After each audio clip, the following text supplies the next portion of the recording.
Hi.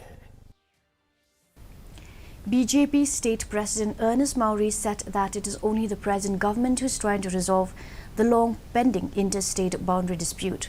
While lambasting the previous government, Maury said it was only election propaganda since none of the government in the past has made efforts to resolve the boundary issue. He said that the present government deserves credit as it has not only formed the committee, but it had taken the initiative to visit the disputed areas.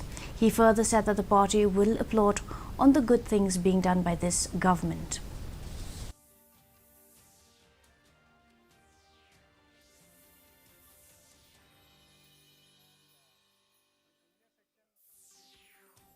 I need to appreciate our Honorable Chief Minister of Meghalaya, Shri Conrad Sangma, who has shown a keen interest with the Honorable Chief Minister of Assam, Shri Himanta Biswa Sarma ji.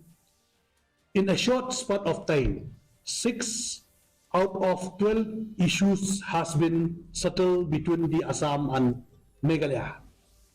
This is true in certain areas. There are still small disputes remaining, but both the state leadership is working out to get a permanent solution.